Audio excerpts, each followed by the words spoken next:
Welcome to my YouTube channel maths wizard by Karan sir. बच्चों, एक बार आप सभी का फिर से जोरदार स्वागत है मेरे यूट्यूब चैनल पे।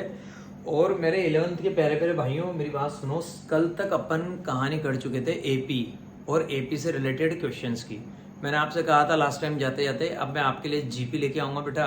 और जीपी के जितने भी कॉन्सेप्ट है कि जीपी के अंदर हम क्या क्या पढ़ेंगे।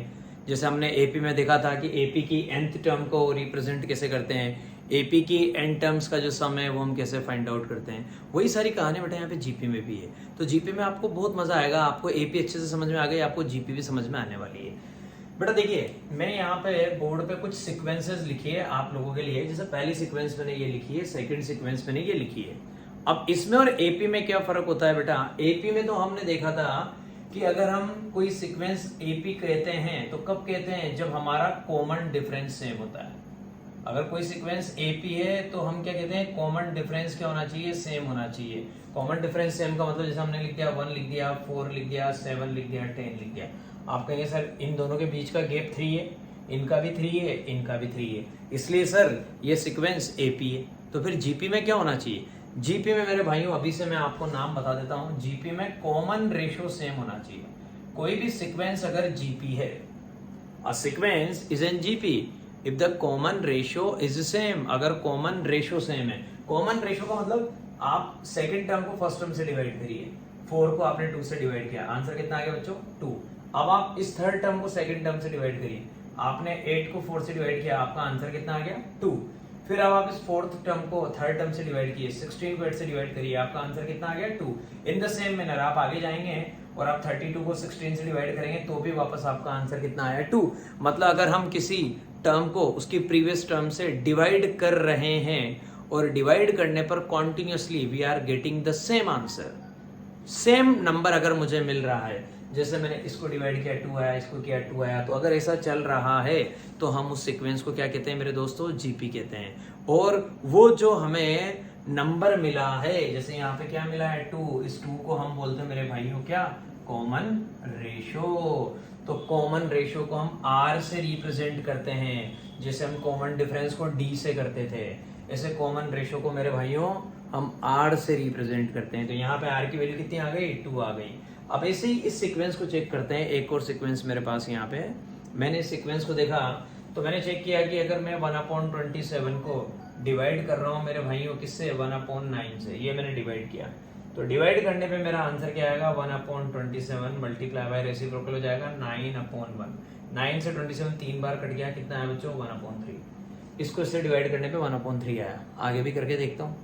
अब मैंने देखा 1/81 को अगर मैं डिवाइड कर रहा हूँ किससे, 1/27 से, किया मैंने 1/81 मल्टीप्लाई बाय 27/1। मैं जानता हूँ बेटा 27 की टेबल में 81 डायरेक्ट 3 बार आता है, तो यहाँ पे भी आंसर कितना आ गया, 1/3। और सेम कहानी आप आगे करके देखेंगे तो वहां पे भी आपको आंसर मिलेगा बेटा 1/3। तो मतलब मैंने क्या चेक किया, इसको इससे, इसको इससे और इसको इससे जैसे ही मैं डिवाइड करता हूं तो डिवाइड करने पे मुझे जो आंसर मिल रहा है वो आंसर क्या आ रहा है, सेम आ रहा है। मतलब मेरा कॉमन रेशियो क्या है, सेम है। इसका मतलब ये वाली सीक्वेंस भी क्या है बच्चों, जीपी है। तो किसी सीक्वेंस को चेक करने का तरीका कि एपी है या जीपी है वो ये होता है, ठीक है। एपी और जीपी के अलावा बेटा एक और सीक्वेंस होती है एचपी, हार्मोनिक प्रोग्रेशन बोलते हैं। वो थोड़ा एडवांस लेवल का मामला है, उसमें कोई दिक्कत वाली बात नहीं है। और कुछ स्पेशल सीक्वेंसेस भी होती है जो इस चैप्टर में हमारे पास ऑलरेडी आएगी जीपी के बाद। पहले तो जीपी को अपन डिटेल में अच्छे से पढ़ेंगे, उसके बाद ये है कहानी। अब जीपी में क्या होता है बेटा, देखिएगा मजा आएगा आपको। जैसे आपको मेरी एपी समझ में आएगी ना बहुत अच्छे से मित्रों, वैसे ही आपको मेरी जीपी भी बहुत अच्छे से समझ में आएगी। ये मेरा आपसे वादा है। आप खुद कह रहे हैं कि हाँ सर मजा आ गया। देखिए क्या होने वाला भाई, देखिएगा आप यहाँ पे सभी। जैसे मेरी एपी की फर्स्ट टर्म को मैं क्या बोलता था, ए बोलता था। ऐसे ही मैंने बोला कि यार मेरे पास एक जीपी है जिसकी फर्स्ट टर्म क्या है, ए है। सपोज मेरी जीपी की फर्स्ट टर्म ए है, फर्स्ट टर्म ए है, और मेरी जीपी का कॉमन रेशियो मित्रों आर है, कॉमन रेशियो आर है। फर्स्ट टर्म ए है और कॉमन रेशियो आर है। मेरी जीपी की फर्स्ट टर्म ए है बच्चों और मेरी जीपी का कॉमन रेशियो क्या है, आर है। तो ऐसी कंडीशन में मैं जीपी कैसे बनाऊंगा बेटा, देखिएगा। फर्स्ट टर्म तो ऐसे ऐसे कैसे लिखेंगे, A R A R square, A R cube, A R की power 4 dot dot dot dot dot. अगर मेरी जीपी में कितनी टर्म्स है, एन टर्म्स। मैं जो जीपी बना रहा हूँ उस जीपी के अंदर कितनी टर्म्स है बच्चों, एन टर्म्स। जैसे मैं बोलता हूँ ना एपी के अंदर एन टर्म्स है, जैसे मेरी जीपी में कितनी टर्म्स है, एन टर्म्स। फर्स्ट टर्म क्या है, ए, कॉमन रेशियो क्या भाइयों, आर, और जो टोटल नंबर ऑफ टर्म्स जो मेरी जीपी में है वो है एन। तो जो मेरी लास्ट टर्म आएगी ना बेटा, nth टर्म जो आएगी वो होती है ए आर की पावर n माइनस 1। जिसको एपी की कहानी पता है उसको जीपी की कहानी आसानी से समझ में आएगी। जैसे वहां पे होता था last term nth term a plus n minus 1 into D. ऐसा क्यों लिखते थे, क्योंकि d एक बार कम होता है, यहाँ पे r एक बार कम होगा क्योंकि स्टार्टिंग में हमारे पास r नहीं है। तो जीपी की nth टर्म निकालने का फॉर्मूला हमारी जिंदगी में आ चुका है। जैसे इसको हमने बोला फर्स्ट टर्म a1, हमने बोला इसको सेकंड टर्म a2, हमने इसको बोला थर्ड टर्म a3, हमने इसको बोला फोर्थ टर्म a4। ऐसे ही जो लास्ट वाली टर्म है बच्चों उसको हमने बोला nth term, that is an। तो nth टर्म an निकालने का फॉर्मूला क्या होता है बच्चों, an equal to a r की पावर n माइनस 1। ये किसी भी जीपी की nth टर्म को फाइंड आउट करने का फॉर्मूला होता है an equal to a r raise to the power n minus 1। तो ये first term, second term, third term, fourth term हो रही है मेरी जो जीपी है ये चले जा रही है, और इस जीपी के अंदर जो टोटल नंबर ऑफ टर्म्स है वो कितनी है, n टर्म्स। तो इस जीपी की जो nth टर्म आएगी मेरे दोस्तों वो होती है a r की पावर n माइनस 1।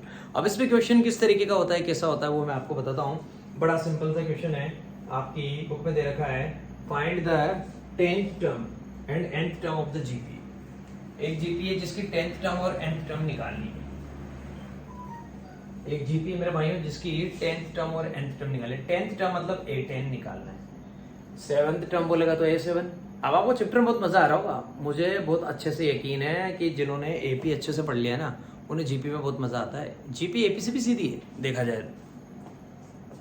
और एक हमें निकालनी है बच्चों nth टर्म, एक तो हमें निकालनी है बच्चों 10th टर्म, और एक हमें निकालनी है मेरे भाइयों nth टर्म। और कौन सी जीपी की निकालनी है, जीपी दे रखी है 5, 10, 5, 25, 5, 25, 125 dot dot dot dot dot. ये एक जीपी दे रखी है। जैसे एपी के लिए मिनिमम 3 टर्म्स की रिक्वायरमेंट होती है, in the same manner GP के लिए भी क्या होती है बच्चों, 3 टर्म्स की रिक्वायरमेंट होती है। जैसे अपन बोलते हैं ना कि अगर 3 टर्म है तभी एपी बनेगी, तभी तो बोलेंगे इनका डिफरेंस और इनका डिफरेंस सेम है। ऐसे मिनिमम 3 टर्म होनी चाहिए तो हम बोलेंगे कि यार सीक्वेंस जीपी है। तो देखिएगा फर्स्ट टर्म पता लग गया, ए की वैल्यू 5, और कॉमन रेशियो आर पता लग गया बच्चों। वो कैसे निकालेंगे, 25 को 5 से डिवाइड करेंगे, आंसर कितना आ गया 5। कॉमन रेशियो भी 5 आ गया, फर्स्ट टर्म भी 5 आ गई। अब क्या निकालना है, सबसे पहले तो निकालना है बच्चों 10th टर्म। तो 10th टर्म मतलब a10। तो आपको मैंने बोला था कि अगर कुछ भी करना है आर एक बार कर दो, a r की power 9। 10th term a r की पावर 9। 7th टर्म बोलता है अगर तो हम बोलते हैं a7, a r की पावर 6। इस तरह से चलता है। तो 10th टर्म मुझे निकालनी है a10। a कितना बच्चों, a दे रखा है 5, a की जगह 5 लिखेंगे। r कितना दे रखा है, r भी मेरा 5 आ गया, r की जगह भी 5 लिखेंगे, और 5 की पावर कितना है 9। बड़ा एक्सपोनेंट पावर का सीधा सीधा रूल है, 5 की पावर 1 इंटू में 5 की पावर 9 है, बेस सेम है, मल्टीप्लाई है, पावर प्लस हो जाएगी, 5 की पावर 10। 10th टर्म आ गए 5 की पावर 10। अब क्या निकालना है, nth टर्म। nth टर्म का मतलब क्या हो गया दोस्तों, an। तो nth टर्म का मतलब है an, और an का फॉर्मूला होता है भाई a r की पावर n माइनस 1। तो हम क्या कहेंगे, a कितना लिखा 5 लिखा, r कितना लिखा, r भी 5 लिखा, और 5 की पावर कितना है n माइनस 1। अब आप कहेंगे सर वापस आपका रूल लगा दो, 5 की पावर 1 मल्टीप्लाई बाय 5 की power n minus 1। Exponent power का रूल है, बेस सेम है, मल्टीप्लाई में पावर प्लस हो जाएगी। तो हम लिखेंगे 5 की पावर 1 प्लस n माइनस 1। 1 से बेटा 1 की जिंदगी खराब, आंसर आ गया 5 raise to the power n। ये इस जीपी की क्या आ गई बच्चों, ये इस जीपी की nth टर्म है। उम्मीद करता हूँ क्वेश्चन समझ में आया होगा, है बड़ा सीधा। तो शुरुआत अपन ऐसे ही करते हैं हमेशा, क्योंकि बेटा बेसिक कॉन्सेप्ट क्लियर होने चाहिए। बाकी फिर खतरनाक सवालों का तो माहौल आप जानते हैं, मैं बना ही देता हूँ, बना दूंगा अभी आपके लिए थोड़ी देर में। अब नेक्स्ट क्वेश्चन की तरफ मैं आपको लेके चलता हूँ, देखिएगा।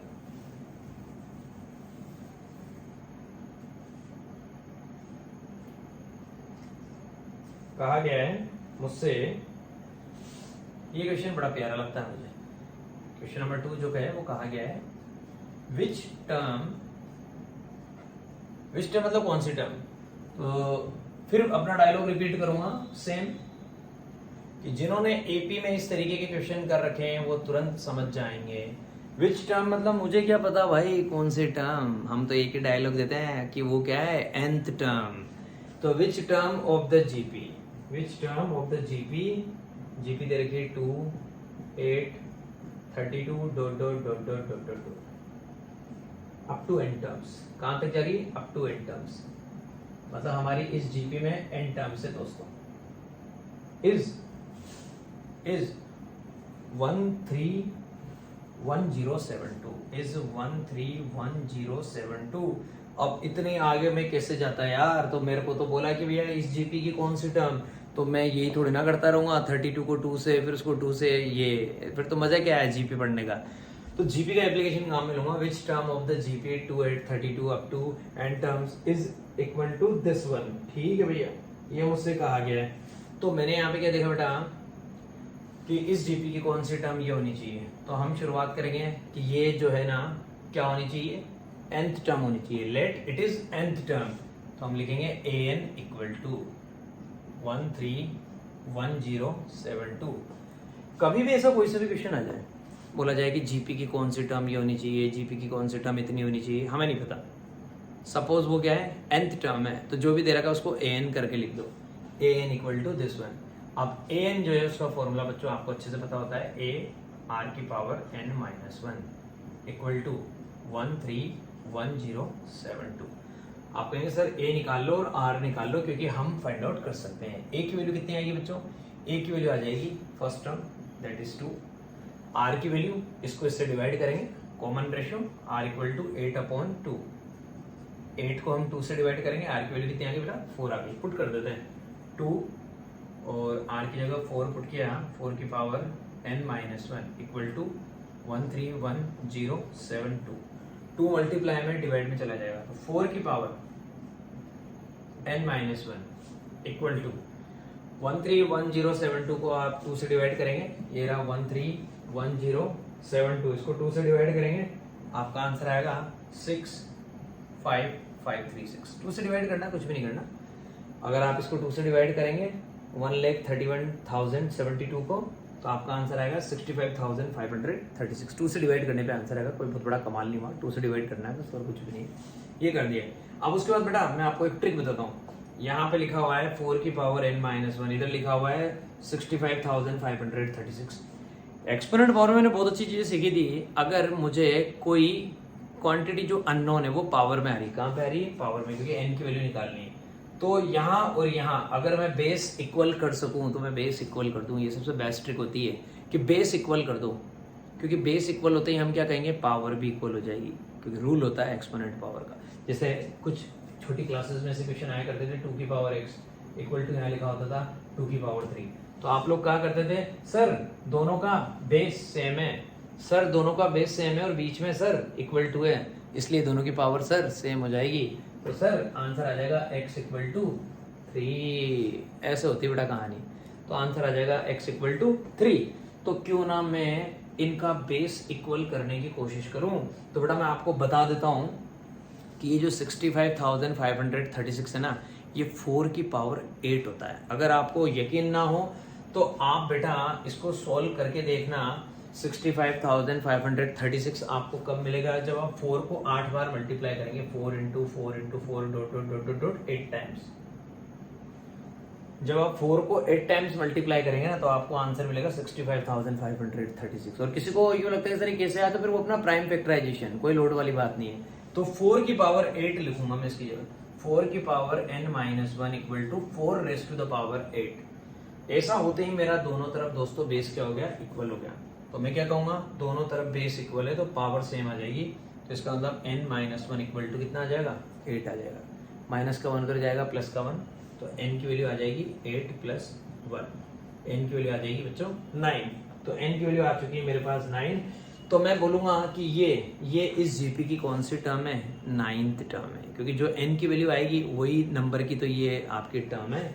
तो हम बोलेंगे ये इस जीपी की 9th टर्म है।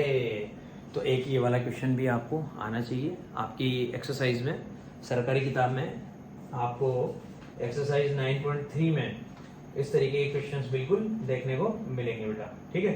अब उसके बाद मैं आपके लिए कुछ अलग तरीके का क्वेश्चन लेके आना चाह रहा हूँ, क्योंकि मैं हर तरह का क्वेश्चन लेके आऊंगा। मैं आपके पास हर तरह का क्वेश्चन लेके आऊंगा मेरे भाई को।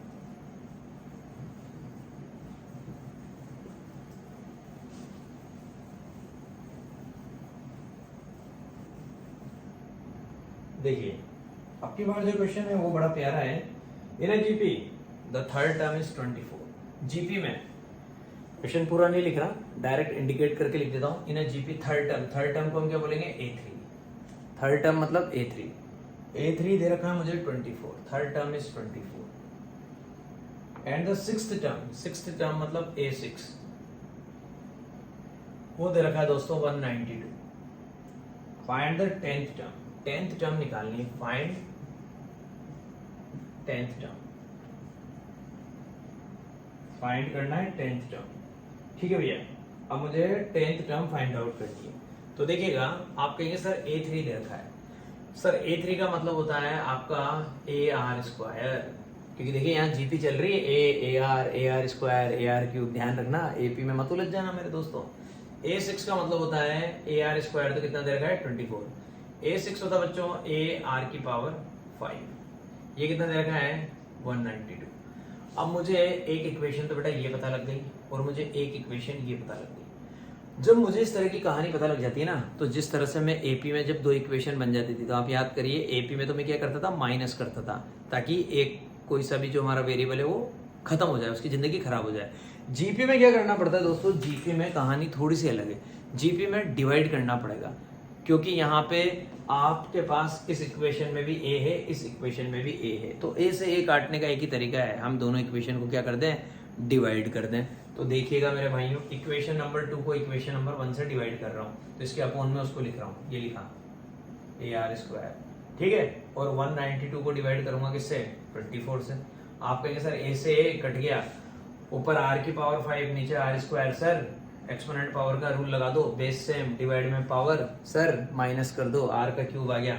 192 को 24 से डिवाइड करना है, तो सर यहाँ पे लिख दीजिए 192 और अपोन में 24।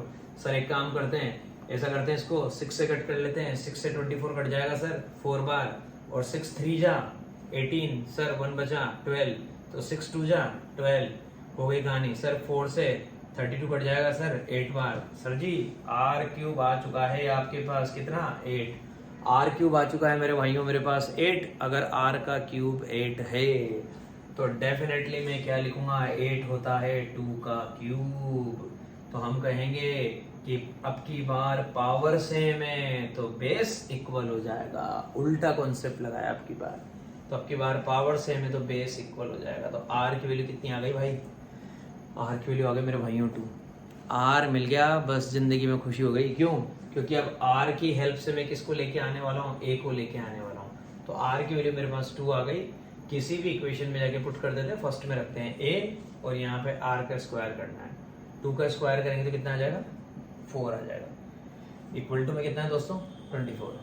A के साथ 4 मल्टीप्लाई में डिवाइड में चला जाएगा 24/4। 4 से 24 कट जाएगा 6 बार। A की वैल्यू कितनी आ गई? A की वैल्यू 6 आ गई। खत्म कहानी। जिस तरह से AP में A और D चाहिए होता था, उसी तरह से GP में A और R चाहिए होता है। A मिल गया, R मिल गया, जिंदगी बन गई। क्या निकालना है? 10th टर्म A10 निकालना है। A10 निकालना है तो लिखेंगे AR⁵ 9। तो A10 निकाल देते हैं। A कितना है? 6, और R कितना है? R है हमारे पास 2, और 2 की पावर क्या लगानी है दोस्तों? 2 की पावर मुझे लगानी है यहाँ पे 9।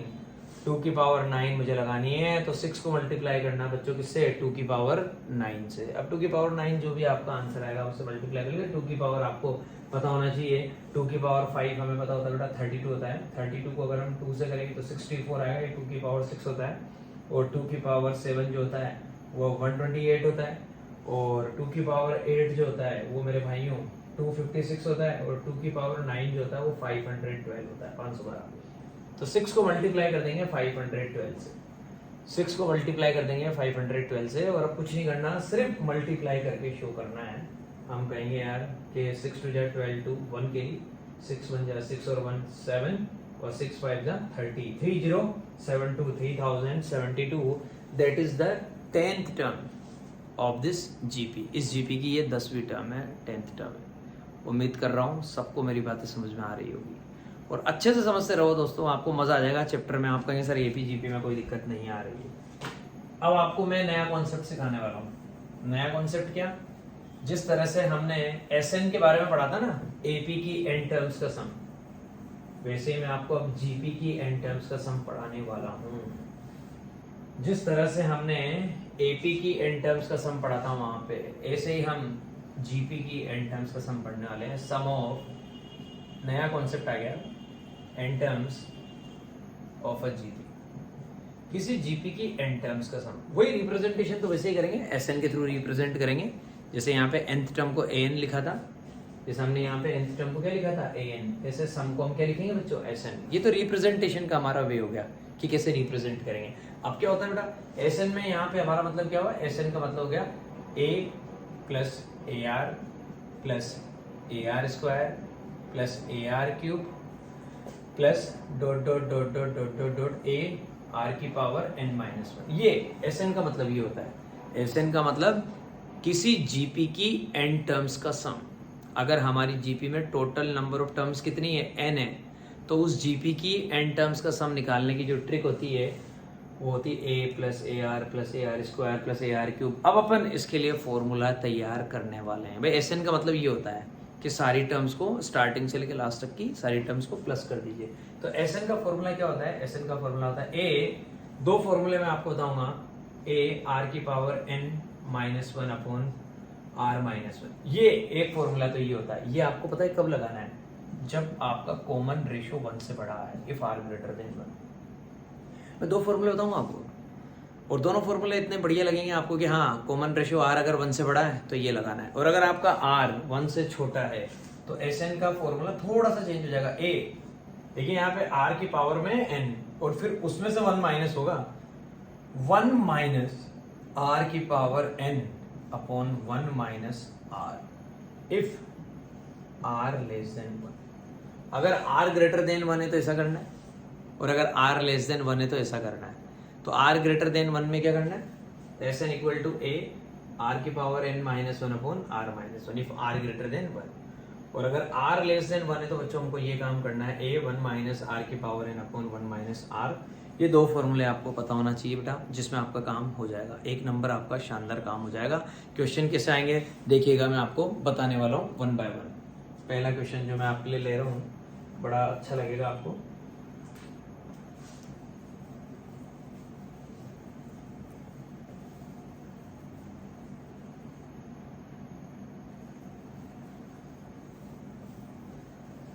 देखिए पहला जो मेरा क्वेश्चन है उसमें कहा गया है find the sum of first n terms. SN निकालना है, sum of first n terms, sum of first n terms, sum of first n terms. और कहा जा रहा है and the sum of first 5 terms. एक तो n टर्म्स का सम निकालना है, n टर्म्स का सम हम कैसे रिप्रेजेंट करते हैं, SN से, और एक हमें निकालना है 5 टर्म्स का सम। तो 5 टर्म्स का सम का मतलब आप समझ गए होंगे, उसको हम रिप्रेजेंट करेंगे S5 से। ये दो चीजें निकालनी है, तो SN निकालना है और एक S5 निकालना है। और हमें जो जीपी दी है वो दिया है बेटा 1 प्लस 2/3, प्लस से पता लग गया कि मुझे सम के बारे में बात चल रही, plus 4/9 plus dot dot dot dot dot sum of first n terms of this GP. अब ये जीपी है या ना है, हालांकि क्वेश्चन तो जीपी का है तो ये तो मानना ही पड़ेगा जीपी, लेकिन हमें इसका कॉमन रेशियो तो निकालना पड़ेगा ना यार। तो फर्स्ट टर्म a की वैल्यू तो कितनी आ गई, फर्स्ट टर्म a की वैल्यू तो आ गई 1। r की वैल्यू बड़ी सिंपल है बेटा, 2/3 को 1 से करेंगे। अगर 2/3 को 1 से करेंगे, किसी भी नंबर को आप 1 से डिवाइड करिए, आंसर वही आना है। तो r की वैल्यू आ गई मेरे पास डायरेक्ट 2/3। अब मुझे क्या निकालना बेटा, एक तो S5 निकालना और एक SN निकालना है। अभी मैंने आपसे बोला था कि अगर आपके पास r की वैल्यू 1 से बड़ी है तो आपका फॉर्मूला क्या आएगा, अगर r की वैल्यू 1 से बड़ी है तो a r की पावर n-1 अपॉन r-1। और अगर आपकी r की वैल्यू 1 से छोटी है तो बेटा ये r की वैल्यू हमारे पास क्या है, 1 से छोटी है। यहाँ पे हमारा r आया 2/3, ये 1 से छोटा है, तो फॉर्मूला ये नहीं लगेगा। फॉर्मूला कौन सा लगेगा, a 1 माइनस r की power n upon 1 minus r। तो हम लगाते हैं यहाँ पे हमारा, पहले क्या निकालना है, पहले काम करते हैं SN ही निकाल देते हैं, फिर S5 निकालते हैं। ये लो SN का फॉर्मूला बच्चों वो रहा a 1 minus r raise to the power n upon 1 minus r। तो SN इक्वल टू a की जगह क्या लिखेंगे बच्चों, 1, कोई मतलब ही नहीं है, 1 को किसी से भी मल्टीप्लाई करो। ये हमारा डब्बा बनाया 1 माइनस r की पावर n, r कितना बेटा 2/3 उसकी power n upon 1 minus r कितना है 2/3, ये लिख दिया हमने 2/3। तो SN आ जाएगा बेटा, 1 से तो मल्टीप्लाई करने का कोई मतलब है नहीं। यहाँ पे क्या आ जाएगा 1 माइनस, और ये आ जाएगा 2 की पावर n और अपॉन में 3 की पावर n डिवाइडेड बाय, यहाँ पे आ जाएगा हमारे पास 3 × 3 माइनस 2 अपॉन में 3। तो बेटा देखिए एलसीएम लेंगे तो 3 की पावर n आ जाएगा, हम लिखेंगे 3 की पावर n, आंसर पे ध्यान फोकस करिएगा एक बार। एलसीएम आ जाएगा 3 की पावर n, 1 से मल्टीप्लाई हो जाएगा 3 की पावर n माइनस 2 की पावर n अपॉन 3 की पावर n, ये रहा। और डिवाइड करना है, 3 में से 2 जाएगा 1 बचेगा, 1/3, 1/3 से डिवाइड करना है तो रेसिप्रोकल होकर 3 तो ऊपर चल जाएगा और 1 नीचे आ जाएगा। ये मेरे को आंसर मिला। तो अब आपको कुछ नहीं करना है, बस यही आपका आंसर है।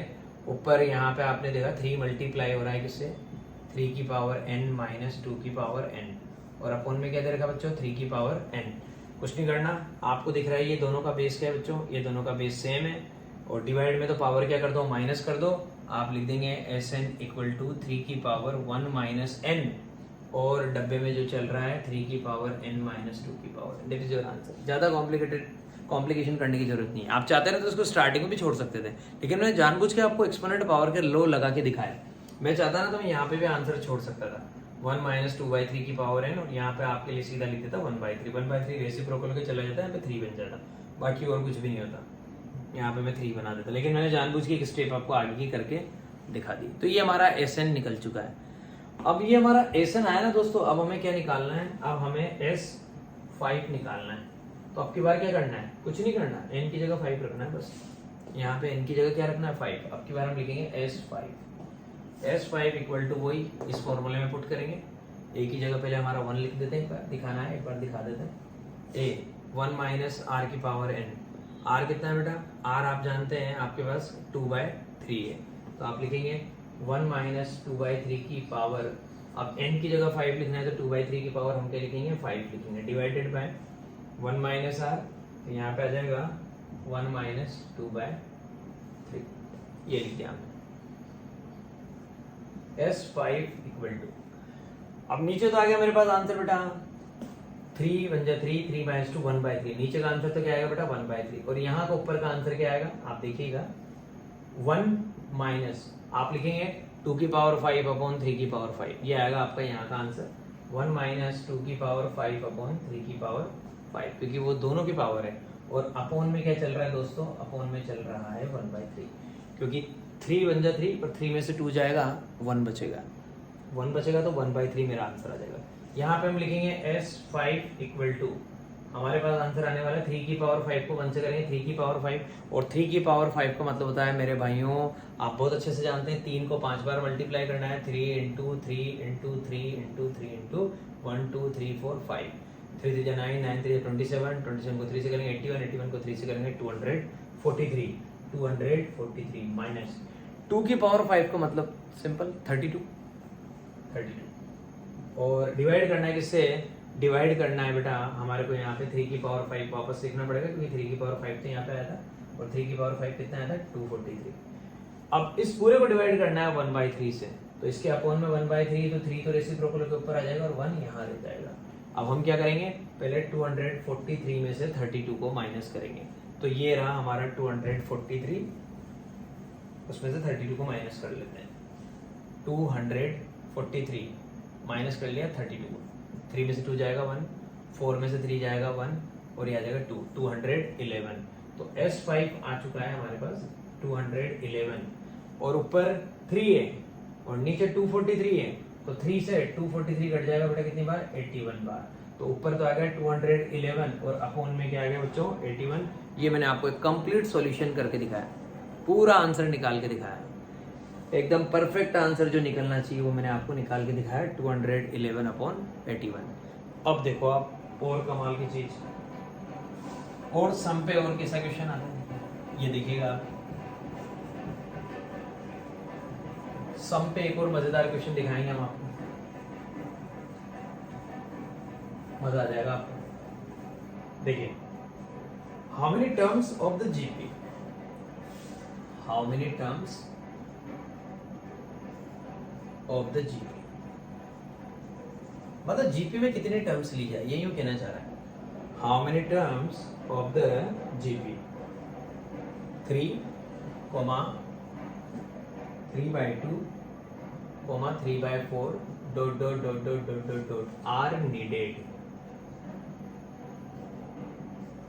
are needed to give the sum, to give the sum। कितना सम बच्चों 3069/512।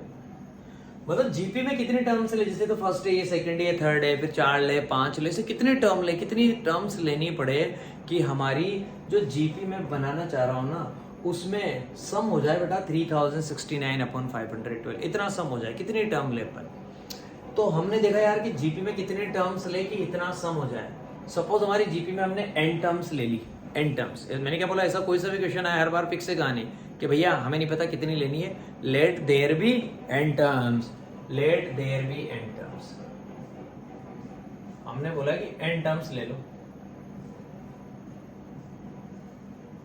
जीपी में n टर्म्स ले लो, ले ली साहब जीपी में n टर्म्स।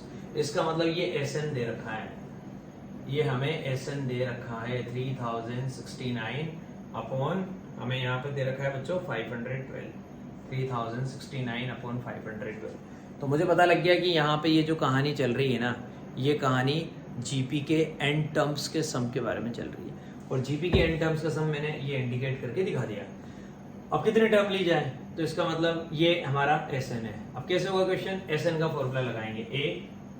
अब यहाँ पे सबसे पहले कॉमन रेशियो आप चेक कर लीजिए। कॉमन रेशियो कैसे चेक करेंगे, 3/2 को 3 से डिवाइड करेंगे, क्योंकि A के बारे में लिखना पड़ेगा।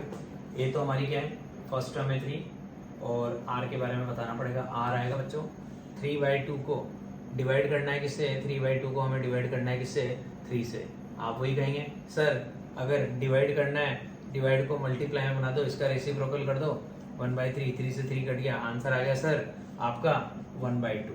फिर वही कहानी, सर यहाँ पे आपका जो R है, आपका जो कॉमन रेशियो है सर वो 1 से छोटा है, इसलिए सर फॉर्मूला आपको ये वाला लगाना पड़ेगा, A1 - R⁻n अपॉन 1 - R।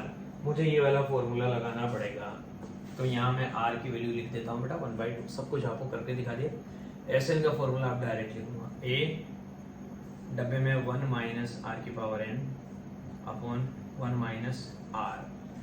ये मैंने किया बेटा 1 - R⁻n अपॉन 1 - R, और इक्वल टू में जो मुझे दे रखा है 3069/512, ये मेरे को लिखना है। SN मुझे पता है, A की वैल्यू कितनी है 3, A की जगह हमने लिखा 3, डब्बा 1 - R⁻n, तो 1 - R क्या आ गया 1/2, उसके पावर n, अपॉन में 1 में से माइनस करना है 1/2 को, तो सीधा लिख देते हैं 1/2 आएगा। भाई मुझे पता लग गया 1 में से अगर 1/2 को माइनस करना है तो सीधा आंसर कितना आ जाएगा 1/2, ठीक है। और इक्वल टू में क्या दे रखा है 3069/512। अब बेटा 1/2 का है, यहाँ पे रेसिप्रोकल होगा, ऊपर चला जाएगा तो 3 से 2 मल्टीप्लाई हो जाएगा, 3 से 2 मल्टीप्लाई होकर यहाँ तो आ जाएगा बच्चों 6, क्योंकि इसको डिवाइड करना है 1/2 से, तो 1/2 रेसिप्रोकल के ऊपर जाएगा तो 3 से 2 मल्टीप्लाई हो जाएगा, बेटा कितना आ जाएगा 6, और अंदर डब्बे में 1 - 1/2 की पावर n, अंदर डब्बे में आ गया 1 - 1/2 की पावर n, 1 - 1/2 की पावर n, ये आ गया हमारे पास 1 - 1/2 की पावर n, ठीक है। और इक्वल टू में हम लिख देंगे भाई जो भी हमारे पास चल रहा है, क्या चल रहा है 3069 और अपॉन में क्या भैया 512, 3069 अपॉन में 512। अभी देखिए बेटा ये इसके साथ 6 मल्टीप्लाई में, तो 6 मल्टीप्लाई में तो उसके डिवाइड में जाएगा, किसके इसके डिवाइड में जाएगा, तो 512 से 6 मल्टीप्लाई हो जाएगा। थोड़ा अक्ल से काम लेना, हमें इसकी वैल्यू निकालनी है। इसके साथ 6 क्या है मल्टीप्लाई में, तो उसके डिवाइड में जाएगा, लेकिन वो ऑलरेडी एक फ्रैक्शन है, इसका मतलब ये 6 क्या हो जाएगा 512 से मल्टीप्लाई हो जाएगा। तो 512 से 6 को मल्टीप्लाई कर लेते हैं, 12 6 जा 72 और 6 5 जा 30, 3072। तो 3072 यहाँ पे लिखना पड़ेगा। पहले तो यहाँ लिखेंगे 1 माइनस, अब इसको भी सॉल्व कर देते हैं। 1 की पावर दुनिया में कुछ भी हो आंसर 1 ही आता है, फिक्स है कहानी। 1 की पावर 3 हो 4 हो 5 हो वॉटेवर कुछ भी लगाओ, 1 की पावर कुछ भी आंसर 1 ही आएगा। तो ये ऊपर तो 1 ही आएगा, नीचे आ जाएगा 2 की पावर n। तो ये बन गया 1 माइनस 1 अपॉन 2 की पावर n और इक्वल टू में 3069 अपॉन 512 को 6 से मल्टीप्लाई करने पे कितना आया 3072। ये लिख दो। अब हमें पता लग गया यहाँ पे कि ये है 1 माइनस 1 अपॉन 2 की पावर है। तो 1 मिनट के लिए फोकस करना, 1 माइनस, इसको डब्बे से बाहर निकाल के लिख रहा हूँ, 1 माइनस 1 अपॉन 2 की power n equal to 3069 upon 3072। आप कहेंगे सर ये जो क्वांटिटी है ना ये माइनस की, इसको तो उधर ले जाओ और उसको इधर ले आओ, क्योंकि ये कांस्टेंट है और वो भी कांस्टेंट है, ताकि दोनों कांस्टेंट एक साथ जिंदगी में रह सकें। अब इधर की तो रिक्वायरमेंट खत्म हो गई, तो 1 मिनट के लिए इसको इरेज कर देता हूँ और एकदम क्लीन मैं आप लोगों को ये सारी चीज दिखा देता हूँ। देखिए इसको तो उधर भेज रहा हूँ, उसको इधर लेके आ रहा हूँ। तो 1 में से माइनस करना है 3069 अपॉन 3072 को और इक्वल टू में 1 अपॉन 2 की पावर उधर जाएगा तो प्लस का बन जाएगा 1 अपॉन 2 की पावर। अब बेटा एलसीएम आ जाएगा 3072, यहाँ मल्टीप्लाई करेंगे तो 3072 में से माइनस करना है 3069 को और अपॉन में 3072 इक्वल टू में 1 अपॉन 2 की पावर n। 72 में से 69 को माइनस करेंगे बच्चों, ऑब्वियस सी बात है 3 बच रहा है ऊपर, तो साफ साफ ऊपर तो आ रहा है 3 और डिनोमिनेटर में आ रहा है 3072 और इक्वल टू में आ रहा है मेरे दोस्तों 1 अपॉन 2 की पावर n। अब ये मैंने देखा ऊपर 3 है नीचे 3072 है, तो ये से पूरा कंप्लीटली कट होता है 3 से कट जाएगा, ये 10 बार कट जाएगा और फिर उसके बाद आपका 3 2 जा 6 होता है, 1 बचा, 3 4 जा 12, ऊपर 1 है नीचे 1024 है। तो मेरी कैलकुलेशन कैसे हो चुकी देखिएगा, ऊपर 1 है और नीचे हमारा क्या दे रखा है दोस्तों, नीचे दे रखा है 1024, तो 1 अपॉन 1024 और यहाँ मेरे भाइयों कितना दे रखा है मुझे 1 अपॉन 2 की पावर n, 1 अपॉन 2 की पावर n। कहानी कितनी इजी और कितनी बढ़िया हो चुकी है अब हमारी जिंदगी में, ऊपर भी 1 इधर भी 1, बीच में इक्वल टू, न्यूमरेटर सेम है तो डिनोमिनेटर भी क्या आएगा सेम आएगा। तो हम लिखेंगे 2 की पावर n इक्वल टू 1024 और मैं अभी आपको रिसेंटली मैं कुछ कर रहा था थोड़ी देर पहले, तो अपने 2 की पावर n निकाला था बेटा, प्रीवियस क्वेश्चन में हमने निकाला था 2 की पावर 9 निकाला था 512, तो 2 की पावर 9 कितना निकाला था 512, तो 2 की पावर 10 आएगा ये 1024, तो 2 की पावर 10 होता है 1024, तो 2 की power n equal to 2 raise to the power 10, ये आगे 2 रेज़ टू द पावर 10, दोनों का बेस सेम है, बीच में इक्वल टू पावर सेम हो जाएगी, n की वैल्यू कितनी आ जाएगी 10, n इक्वल टू 10। तो हमें पता लग गया कि इस जीपी में कितनी टर्म्स लेनी पड़ेगी, इस जीपी में कितनी टर्म्स लेनी पड़ेगी कि सम कितना आ जाए 3069 अपॉन यहाँ पे दे रखा था 512। तो भैया इस जीपी में 10 टर्म्स लेनी पड़ेगी, मतलब n की वैल्यू कितनी आई है हमारे पास 10 आई। क्वेश्चन समझ में आया को उम्मीद करता हूँ, कैलकुलेशन रहती है और कुछ नहीं रहता है। अब देखिएगा एक नया कॉन्सेप्ट लेके आ रहा हूँ आपके लिए, बहुत मजेदार वाला, वो वही वाला काम है बच्चों, जिस तरह से मैं जीपी में, जिस तरह से मैं एपी में टर्म्स का सिलेक्शन किया करता था, उसी तरह से मैं यहाँ पे जीपी में भी बच्चों टर्म्स का सिलेक्शन किया करूँगा आपके लिए। तो देखिएगा बड़ा सिंपल सा कॉन्सेप्ट है।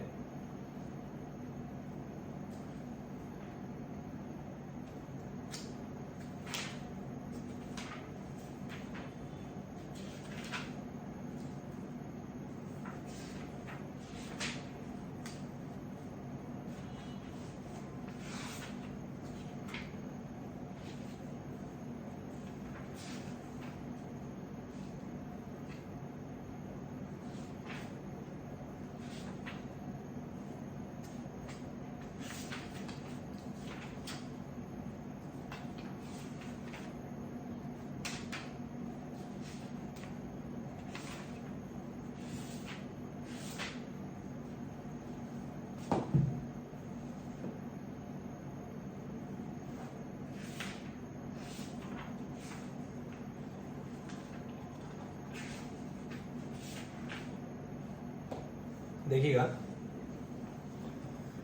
कॉन्सेप्ट बड़ा सिंपल है, वही जिस तरह से हमारे पास एपी में आया करता था, क्या, selection of terms in GP. GP में अगर टर्म्स का सिलेक्शन करना है तो कैसे करेंगे, जैसे एपी में करते थे ना, टर्म्स का selection of terms in GP. किसी भी जीपी में अगर टर्म्स का सिलेक्शन करना है, जैसे हमारे पास एपी में क्वेश्चन आया करते थे, जिनको ये मेरी लैंग्वेज याद होगी ना, उन्हें तो कोई दिक्कत ही नहीं आने वाली, कतई दिक्कत नहीं आने वाली है। मैं वहां पे बोला करता था, अगर एपी में 3 नंबर है, if 3 numbers are in AP whose sum and whose product. कभी कभी बोलता था, if 4 numbers are in AP whose sum and the sum of the squares of the terms. इस तरीके के क्वेश्चंस में बोला करता था। तो बेटा इस तरीके के जो मैं क्वेश्चन वहां पे बोला था आपसे, वहां मैं कहता था कि एपी में 3 टर्म आपको खुद को माननी है, एपी में 4 टर्म आपको खुद को माननी है। ऐसे हमने बोला selection of terms in GP, अगर जीपी में टर्म्स का सिलेक्शन हमें खुद को करना है। जैसे मैं आपसे बोलूं जीपी में 3 टर्म्स है, जीपी में कितनी टर्म्स है, 3 टर्म्स है। तो एक टेबल जो मैंने आपको वहां पे सिखाई थी, सेम टेबल में यहाँ पे आपको सिखाऊंगा 3 टर्म और 4 टर्म के लिए, क्योंकि इन्हीं पे हमारी कहानी चलती है, नंबर ऑफ टर्म्स, और वो टर्म्स हमें क्या लेनी है। और फिर यहाँ पे क्या बात करेंगे, कॉमन रेशो क्या होना चाहिए, कॉमन रेशो हम क्या लेते हैं।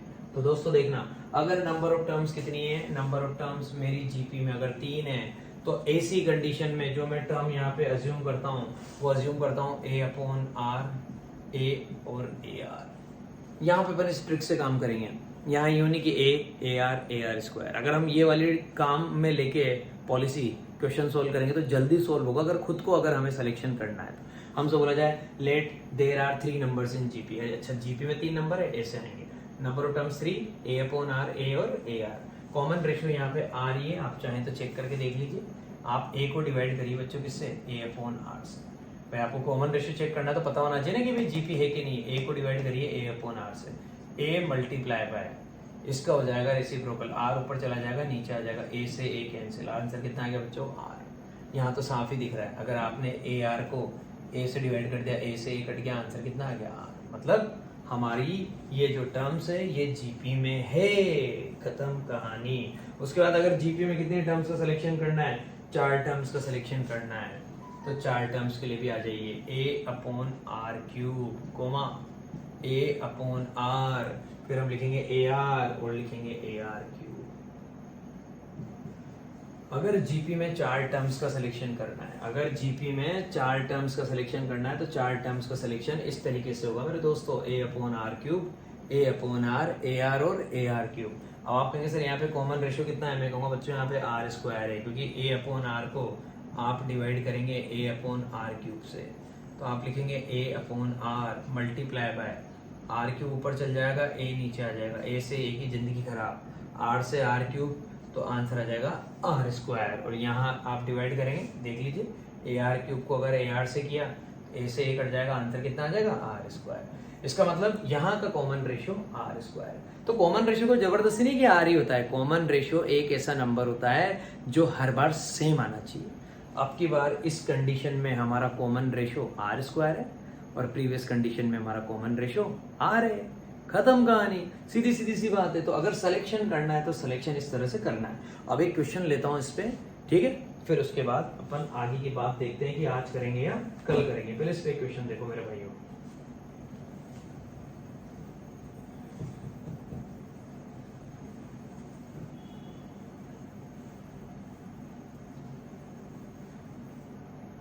देखिए, the sum of first 3 terms of a GP, sum of first 3 terms of a GP is 13/12. Sum of first 3 terms, एक बार लिख देता हूँ, the sum of first 3 terms of a GP is 13/12 and their product दे दे, मजा आ गया, and their product sum of first 3 terms, starting के 3 terms का सम इतना है और उन तीनों टर्म का जो प्रोडक्ट है वो कितना है, -1 है। Find the common ratio and the terms. Common ratio निकालना है तो आर निकालना है और वो तीनों टर्म निकालनी है। एक तो आर निकालना है और वो तीनों टर्म निकालनी कि वो टर्म्स कौन सी। इसका मतलब हमारे पास जीपी में कितनी टर्म्स है भाइयों, 3 टर्म्स है। 3 टर्म्स हमें क्या करनी है, माननी है, खुद को इमेजिन करनी है ना। तो मैंने क्या बोला, सम ऑफ फर्स्ट 3 टर्म्स। भैया हमारी जीपी में फर्स्ट 3 टर्म्स जो है वो मैंने सिलेक्शन कर लिया, ए अपॉन आर पहली टर्म, सेकेंड टर्म ए और थर्ड टर्म ए आर। ये कर लिया भैया मैंने जीपी में 3 टर्म्स का सिलेक्शन। इनका क्या दे रखा है, सम दे रखा है। सम का मतलब तीनों को क्या करना है, प्लस करना है, कर दिया। और इक्वल टू में क्या दे रखा है, 13/12 दे दो साहब। चेक करिए, तीनों में ए कॉमन है, ए कॉमन आ गया, डब्बे में आ जाएगा 1/r प्लस 1 और प्लस में r और इक्वल टू में आ गया मेरे दोस्तों 13/12। ये आ गया 13/12। उसके बाद मुझे क्वेश्चन में दे रखा है कि तीनों टर्म का प्रोडक्ट -1 है। तीनों टर्म का प्रोडक्ट मतलब a/r multiply by a multiply by AR। ये दे रखा है मुझे -1। R से R की जिंदगी खराब, A को 3 बार मल्टीप्लाई करेंगे, a cube equal to -1। a cube अगर -1 के बराबर है तो डेफिनेटली a की वैल्यू कितनी आ जाएगी बच्चों, -1, क्योंकि a का क्यूब -1 के इक्वल है, तो डेफिनेटली a की वैल्यू कितनी आ जाएगी, -1। तो a की वैल्यू मुझे मिल चुकी है कितनी, -1, क्योंकि -1 का क्यूब करेंगे तो आंसर हमें मिल जाएगा डेफिनेटली। तो a की वैल्यू कितनी आ गई बेटा, -1। a की वैल्यू -1 है, इसको आप यहाँ पे जाके पुट कर दीजिए, आपका काम हो जाएगा। इस जगह जाके आप रख दीजिए a की वैल्यू -1। देखिएगा a की जगह -1 रखा, ये रखा -1, डब्बे में आ गया 1/r प्लस 1 प्लस r और इक्वल टू में 13/12। 13/12 ये माइनस का 1 है, उधर जाएगा डिवाइड में तो वो क्वांटिटी माइनस की बन जाएगी। अंदर वाले डब्बे को सोल्व कर लेते हैं। अंदर आ जाएगा 1 प्लस r स्क्वायर अपॉन में r और इक्वल टू में माइनस का 13/12। अब आप कहेंगे सर इसको इससे क्रॉस मल्टीप्लाई कर लेंगे, पहले ऊपर वाला लिख लेते हैं as it is, r square symmetric में लिख देता हूँ प्लस r प्लस 1, ये आ गया इधर का आंसर। और ये मल्टीप्लाई हो जाएगा किससे, 12 से, तो 12 से तो मल्टीप्लाई हो जाएगा। इक्वल टू में सर r आपका -13 से मल्टीप्लाई हो जाएगा तो माइनस का 13r। ठीक है साहब, अब यहाँ पे मल्टीप्लाई करेंगे 12r square plus 12r plus 12 equal to minus में 13 का r, 12r स्क्वायर लिखेंगे, 12r स्क्वायर प्लस का 12r, उधर माइनस का 13r, वो इधर आएगा तो माइनस का 13 इधर आएगा, प्लस का 13 बन जाएगा। 12 plus 13 25, 12r square plus 25r और प्लस में 12 इक्वल टू 0, इक्वल टू में 0। अब देखिएगा बेटा 12r square plus 25r plus 12 equal to 0। मजा आ गया। यहाँ पे क्या दे रखा है 12, वहाँ पे भी क्या दे रखा है 12। 12 को हम 12 से मल्टीप्लाई करेंगे, ठीक है, तो 12 को 12 से मल्टीप्लाई करेंगे, डेफिनेटली हमें पता है कितना आ जाएगा, डेफिनेटली हमारे पास यहाँ पे आंसर आ जाएगा 144। अब 144 के फैक्टर इस तरीके से करने हैं कि उनको आपको क्या करना है, प्लस या माइनस करने पे आपकी मिडिल टर्म मिलनी चाहिए। तो या तो आप स्प्लिटिंग द मिडिल टर्म लगाएं, या फिर आप मेरे भाइयों मैंने आपको सिखा रखा है कौन सा, क्वाड्रेटिक फॉर्मूला लगाएं। जो भी आपकी इच्छा हो आप वो यहाँ पे अप्लाई कर सकते हैं। तो देखिए भाई मैंने क्या किया, ये मुझे क्वेश्चन दे रखा है कि भैया ये क्वाड्रेटिक बन चुकी है। अब इस क्वाड्रेटिक को सोल्व करना नहीं करना मेरे ऊपर डिपेंड करता है कि मैं स्प्लिटिंग द मिडिल टर्म लगाऊं या क्वाड्रेटिक फॉर्मूला लगाऊं। मैंने क्वाड्रेटिक फॉर्मूला लगाना स्टार्ट किया। क्वाड्रेटिक फॉर्मूला देखिए आपको मैंने पिछली बार भी एपी में भी बहुत अच्छे से करके दिखाया था। यहाँ पे क्या करेंगे r इक्वल टू, क्योंकि जो निकालना है उसकी वैल्यू, ये क्वाड्रेटिक r में है तो r इक्वल टू -b मतलब माइनस का 25 प्लस माइनस रूट d। अब d क्या होता है बच्चों, आप जानते हैं b स्क्वायर माइनस 4ac होता है। फिर एक बार बता देता हूँ, -b plus minus root d, b square minus 4ac। b कितना है बच्चों 25 का स्क्वायर कितना आ जाएगा 625 माइनस 4 मल्टीप्लाई बाई a कितना है, a हमारा 12 है और हमारा c कितना है वो भी 12 है। 12 इंटू 12 144 को 4 से मल्टीप्लाई करेंगे, 4 4 16 का 6 1 कैरी 56 और 1 57 576। 625 में से माइनस करना है बच्चों किसको, 576 को, तो 625 में से माइनस करते हैं 576 को। 15 में से 6 जाएगा 9 बचेगा, 11 में से 7 जाएगा 4 बचेगा और 5 में से 5 जाएगा 0, 49। तो कितना आ गया मेरे पास यहाँ पे 49, डी की वैल्यू आ गई बच्चों 49। अगर डी की वैल्यू 49 है तो यहाँ क्या निकालते हैं, रूट डी निकालते हैं, क्योंकि फॉर्मूला ये होता है याद करो -b plus minus root D upon 2 है। ये एक बार फिर बता रहा हूँ जानबूझ के, जिन बच्चों को ऐसा लग रहा है कि ये सर ने क्या लगाया, ये मैंने क्वाड्रेटिक फॉर्मूला लगाया, तो याद रखना बच्चों क्वाड्रेटिक फॉर्मूला -b + -√d/2 ये लगाया, तो ऐसा होने पर d का स्क्वायर रूट करना है। तो d कितना आया था 49, 49 का स्क्वायर रूट करेंगे कितना आ जाएगा बच्चों 7 आ जाएगा अपॉन 2a, 2a मतलब 2 × 12, 2 × 12 मतलब 24। तो r की वैल्यू आ जाएगी -25, एक बार प्लस लेंगे एक बार माइनस लेंगे, पहले प्लस ले लेते हैं, +7 अपॉन 24। 25 में से 7 जाएगा, 25 में से 7 जाएगा 18 बचेगा, काहे का माइनस का, क्योंकि माइनस का नंबर बड़ा है। और अपॉन में क्या है 24, 6 से काट देंगे दोनों को, -3/4। तो एक बार तो r की वैल्यू आ गई -3/4, एक बार तो इससे काम करेंगे, और एक बार r की वैल्यू हमारे पास क्या आएगी, प्लस की जगह माइनस लेना पड़ेगा, -25 -7 और अपॉन में 24, -25 -7 माइनस का 32, माइनस का 32 और अपॉन में 24। तो -32 और अपॉन में 24 दोनों हमारे किससे कट रहे हैं, 8 से कट रहे हैं, 8 4 जा 32 और 8 3 जा 24, माइनस का 4/3। एक बार तो आया माइनस का 3/4 और एक बार आया माइनस का 4/3, दोनों ही आंसर है बेटा, क्योंकि कॉमन रेशो कुछ भी हो सकता है। तो भैया हमारे पास यहाँ पे दो चीजें आई, एक बार तो r की वैल्यू -3/4 आई और एक बार हमारे पास r की वैल्यू कितनी आई -4/3। तो ऐसी कंडीशन में हम क्या करेंगे, हमें जो टर्म निकालनी, पहली टर्म थी a/r, सेकंड थी a और थर्ड थी ar। तो पहले r हम कितना लेंगे, ये लेंगे -3/4। तो a कितना है, a जो है वो हमारे को बेटा यहाँ पे सबसे पहले फाइंड आउट करना ही पड़ेगा, क्योंकि अभी तो हमारे पास क्या है, ये कहानी आई है। और अब हम हमारा a फाइंड आउट करते हैं बेटा, तो कहानी a से पता लगेगी, सॉरी a तो हमारे पास आ गया था ना बच्चों -1, a तो हम पहले ला चुके थे ना, क्योंकि a पता लगा तो अपन ने मिटा दिया, ध्यान नहीं रहा। a की वैल्यू तो -1 आई चुकी थी, a पता लगा था जब तो r निकाला, तो a की वैल्यू -1 थी, -1 पुट किया, r की जगह कितना, r के मतलब इसको डिवाइड करना है किससे, -3/4 से, माइनस से पहले माइनस कट जाएगा, ये ऊपर जाएगा तो 4/3 बन जाएगा। तो पहला नंबर आ गया 4/3, सेकंड नंबर -1, क्योंकि a की वैल्यू -1 है, आपके और मल्टीप्लाई करना है, तो -1 को मल्टीप्लाई करेंगे बच्चों किससे, माइनस के 3/4 से, माइनस माइनस मिलके प्लस हो जाएगा 3/4। फर्स्ट नंबर 4/3, सेकंड नंबर -1 और थर्ड नंबर 3/4। कब, जब मैंने r कितना लिया, -3/4 लिया। अब r मुझे 2 मिले तो मुझे दोनों कंडीशन चलानी पड़ेगी। अब की बार मैं r -4/3 लेके काम करूंगा, तो ये तो पहले लिया तो नंबर ऐसे आए। अब मेरी कहानी कैसे चलेगी बेटा, अब मेरी कहानी अलग तरीके से चलेगी। अब की बार वही a/r, ये तो -1 है, लेकिन अब की बार r कितना लेना है, -4/3, तो डिवाइड करना है -4/3 से, माइनस से माइनस कैंसिल, एक रेसिप्रोकल के ऊपर चला जाएगा, 3/4 है। अब की बार पहला नंबर 3/4, a तो फिक्स है, a की वैल्यू -1 और ar मतलब -1 को मल्टीप्लाई करना आपकी बार किससे, -4/3 से, माइनस माइनस मिलके प्लस हो जाएंगे, आंसर आ गया 4/3। तो अब की बार नंबर मिले, फर्स्ट नंबर 3/4, सेकंड नंबर -1 और थर्ड नंबर 4/3। तो दोनों कंडीशन आपको एग्जाम में दिखानी पड़ती है अगर r की 2 वैल्यू आ रही है तो r की 2 वैल्यू आ रही थी तो दोनों कंडीशन मैंने आपको दिखा दी। तो बेटा ये बहुत सारे क्वेश्चंस अपन ने आज कर लिए, जीपी का काफ़ी कुछ मैंने कॉन्सेप्ट आपको बताया। इस बार मैंने अलग अलग स्टाइल से काम किया, पहले मैंने आपको जीपी के कॉन्सेप्ट बताए और क्वेश्चन भी हाथ के हाथ करना स्टार्ट किया। पिछली बार हमने एपी के सारे कॉन्सेप्ट पढ़े थे, फिर अपन ने क्वेश्चन किए थे।